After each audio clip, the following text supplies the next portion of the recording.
Good day, welcome to the Acer channel where we review goods that's on sale from us. Anyway, let's jump in and have a look. Today we are having a look at the old trustful TC508.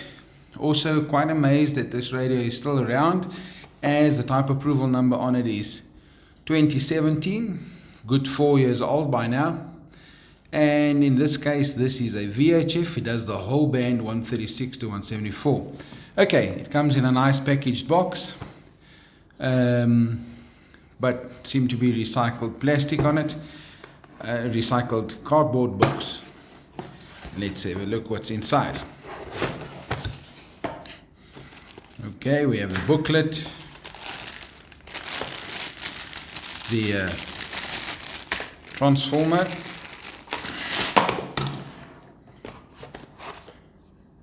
charger cradle, the little carry strap which I won't take out, the radio, the belt clip, the antenna,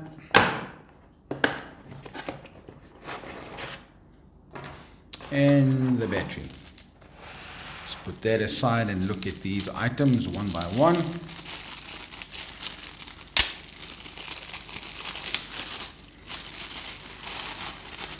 And immediately I can see this has a nice big battery.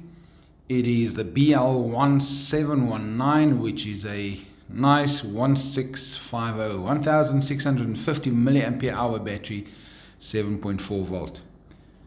Also, like with some of the other models, the latch is on the back. Okay, the radio itself has the belt clip on the chassis. So the belt clip fits on the chassis. I do like that design, as there is no chance that it can break loose from being mounted on plastic or get fatigued and eventually come apart. I don't like that design though, whereas if you fit the battery, it clips in from a clip that's on the battery. The advantage is, of course, that if you do damage the battery clip, you can just replace the battery, and it is not on the radio housing itself. So replacing damage is as simple as just replacing your battery. However, if you do drop the device and you get a crack there, you could maybe have a problem where the battery will come apart and you could damage or lose your two-way radio. So there are advantages but disadvantages as well with it. Standard SMA antenna. In this case, this is also a full band antenna. It does the full band on VHF, and I'm sure the UHF is similar. Okay. SMA antenna connector, so you can fit an external antenna fairly easy. This is a nice small radio. It sits snugly in your hand. Yes, the microphone is not integral part of the speaker size, but it is slightly dropped below there.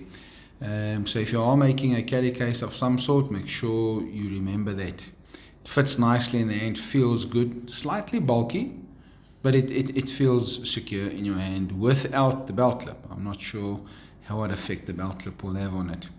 While we're talking about the belt clip, you can see that the belt clip does not have a curled part where it'll actually hook in behind a belt. So one slight flaw there, where I've seen later designs actually have like a U shape there to keep it in position. Nevertheless, I like this. It has a dust cover on the audio accessory, which is not a rubber hinge but actually an actual hinge. So this will take a lot of opening and close, well, forever. It'll not break, where the others, which is just a bent piece of plastic or rubber, eventually causes cracks and it will get damaged. So it has a retainer clip there as well, and it uses the standard HYT type audio accessories. On the side you have a PDT which is a plastic PDT, which could break possibly, but it seems you cannot replace the bezel part. It is an integral part of the housing with your two little programmable rubber buttons on the side. Switching the device on, you can see that there is a single light for transmit and receive, and it is actually a very nice radio. Let's have a look at the charger side of this. This is the charger. The part number of the charger in this case is a CH10L19, which will possibly charge this battery full in around just over 2 hours. Something interesting that they do on these, which I like, is the fact that you can move that part in and out. Now, for those of you that don't know, you can actually stack a few of these in a row, because there's the other end of that, and you can clip these in and make yourself like a bench charger and not have 100 of these standing loose. I just wish this is a good thoughtful process, but I just wish that they also added a way that you can plug one in there and daisy chain the others. That was a good thought, but I think they should have taken it further with maybe putting an in and an out as well. That's just my thoughts. I do like that though. The supply in this case is also 12 volt, which means that you can take the transformer, cut it in half and put a male and a female in there and make yourself a DC car charger, or maybe for a solar site of some sort. Well, let's see how it performs, the charger, and how does it light up when we plug it in. There you go. And now my favorite test to see what these guys do when the mains get supplied. Yes, it comes on. I do like that. It stays on in this case. Not good if you're using a solar site.